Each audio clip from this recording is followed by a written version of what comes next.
અરે ઓછું નાક પણ અસલી નાક. MDH કાશ્મીરી લાલ મરચાની પાવડર. MDH. અને હવે વાત કરીએ રાજ્યમાં ભારે વરસાદની પરિસ્થિતિને પગલે જૂનમાં મચેલા જળબંબાકારને.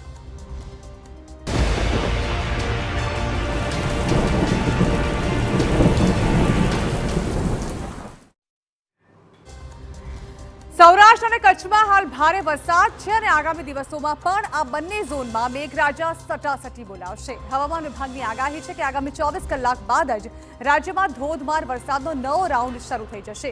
આગામી 7 દિવસ સુધી રાજ્યમાં ધોધમાર વરસાદ રહેશે. આ વખતે પણ મેઘરાજાના ટાર્ગેટ પર હશે સૌરાષ્ટ્ર અને કચ્છ. સાથે જ દક્ષિણ ગુજરાત અને ઉત્તર ગુજરાતમાં પણ મુશળધાર મહેર જોવા મળી શકે છે. ત્યારે જુઓ આગામી 7 દિવસ વરસાદની કેવી છે આગાહી.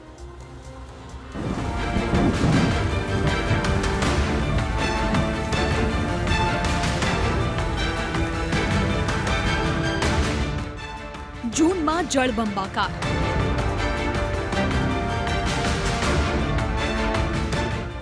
જુલાઈમાં પણ આવશે અનરાધાર.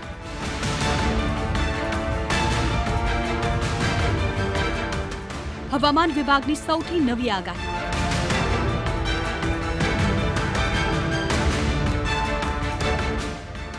જુલાઈનો ખૂબ જ પ્રચંડ થશે પ્રારંભ.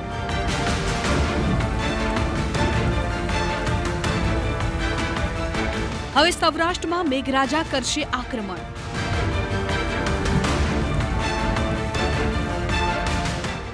દક્ષિણ ગુજરાતમાં પણ આવશે ધોધમાર.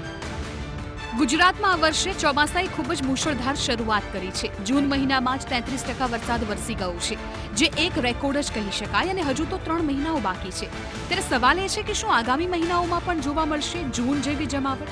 ત્યારે જુલાઈ મહિનાને લઈને હવામાન વિભાગે જે આગાહી કરી છે તે ખૂબ જ ચોંકાવનારી છે. હવામાન વિભાગનું કહેવું છે કે જુલાઈ મહિનાથી શરૂઆત ખૂબ જ ધોધમાર રહી શકે છે. છેલ્લા કેટલાય દિવસોથી સૌરાષ્ટ્રમાં ઓછો વરસાદ જોવા મળી રહ્યો છે. જોકે સૌરાષ્ટ્રમાં હવે ધોધમારનો નવો રાઉન્ડ જોવા મળી શકે. રાજ્યમાં ધોધમાર વરસાદની આગાહી.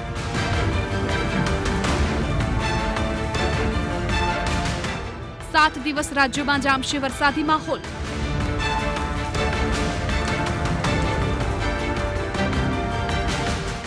રાજ્યમાં પડી શકે છે ભારેથી અતિ ભારે વરસાદ. ગુજરાતની આસપાસ હાલ 2 વરસાદી સિસ્ટમ સક્રિય છે, જેને કારણે આગામી 24 કલાકમાં જ રાજ્યમાં ધોધમાર વરસાદ જોવા મળશે. આગામી 7 દિવસ સુધી સૌરાષ્ટ્ર અને કચ્છમાં ભારેથી અતિ ભારે વરસાદની આગાહી છે. 45 થી 55 કિલોમીટર પ્રતિ કલાકની ગતિએ પવન ફૂંકાવાની શક્યતા છે. સુરેન્દ્રનગર, રાજકોટ, જામનગર, પોરબંદર, જૂનાગઢ, મોરબી, દ્વારકા અને કચ્છમાં ભારે વરસાદ સાથે યલો એલર્ટની આગાહી છે. 1 જુલાઈએ અરવલ્લી, પંચમહાલ, દાહોદ, મહીસાગર, વડોદરા, છોટાઉદેપુર, નર્મદામાં ભારે વરસાદની આગાહી છે. અમરેલી અને ભાવનગરમાં ભારે વરસાદની આગાહી કરાઈ છે. हमारा जो गुजरात राज्य है और जो इंडियन टेरिटरी दमन दीव दादरा नगर हवेली के वाइड स्प्रेड बारिश का पूर्वानुमान दिया गया है. दोनों क्षेत्रों के लिए हमारा जो met sub division Gujarat reason और सौराष्ट्र कच्छ रीजन, इसमें वाइड स्प्रेड बारिश का संभावना दिया गया है. लाइट टू मॉडरेट रेन का संभावना है. उसके साथ thunderstorm with lightning 30 to 40 kilometre wind speed के साथ रहेगा. અંબાલાલ પટેલની ધોધમારની આગાહી.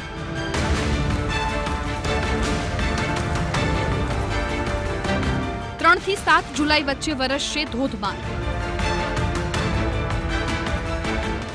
દક્ષિણ ગુજરાત, મધ્ય ગુજરાતમાં આવશે ધોધમાર. હવામાન નિષ્ણાંત અંબાલાલ પટેલની પણ આગાહી સામે આવી છે. અંબાલાલ પટેલનું અનુમાન છે કે રાજ્યમાં જુલાઈમાં વધશે વરસાદનું જોર. 3 થી 7 જુલાઈ વચ્ચે વરસશે ધોધમાર વરસાદ. ગાજવીજ, ભારે પવન સાથે વરસાદ વરસી શકે. દક્ષિણ ગુજરાત, મધ્ય ગુજરાતમાં ધોધમાર આવશે. ઉત્તર ગુજરાત, સૌરાષ્ટ્રમાં પણ ભારે વરસાદની શક્યતા. કે બંગાળ ઉપસાગરનું વહન અને અરબ સાગરના વહનના કારણે તારીખ 3 થી 7માં રાજ્યના કેટલા ભાગોમાં મુશળધાર વરસાદ પડવાની શક્યતા રહેશે. જેમાં દક્ષિણ ગુજરાતના ભાગોમાં, આવડના વલસાડના ભાગોમાં, સુરત, નવસારીના ભાગોમાં, આપણા નર્મદા, ભરૂચના ભાગોમાં, જાંબુઘોડા વગેરે ભાગોમાં ભારે વરસાદ થવાની શક્યતા રહેશે. સાતપુરાના ભાગોમાં ભારે વરસાદ થવાની શક્યતા રહેશે. વિંધ્યાના ભાગોમાં ભારે વરસાદ થવાની શક્યતા રહેશે. જૂનમાં જે વરસાદ પડ્યો તે તો માત્ર ટ્રેલર હતું. જુલાઈ અને ઓગસ્ટમાં અસલી ધોધમાર પિક્ચર સામે આવશે. હવામાન નિષ્ણાંત અંબાલાલ પટેલનું અનુમાન છે કે તારીખ 7 થી 10 જુલાઈ વચ્ચે ભારેથી અતિ ભારેની શક્યતા છે. ભારે વરસાદથી નદીઓનું જળસ્તર વધશે. અનેક નદીઓમાં પૂર આવવાની શક્યતા છે. નર્મદા બે કાંઠે થશે. મહીસાગરમાં પૂરની ભીતિ ઊભી થઈ શકે. સાબરમતી, તાપી, કાવેરીનું જળસ્તર વધશે. અંબાલાલ પટેલની આગાહી મુજબ રાજ્યમાં 15 જુલાઈ સુધી વરસાદી જમાવટ જોવા મળી શકે છે. 6 જુલાઈની આસપાસ બંગાળના ઉપસાગરમાં બનનારી બીજી સિસ્ટમ ગુજરાતના અનેક વિસ્તારોમાં ભારેથી અતિ ભારે વરસાદ લાવશે.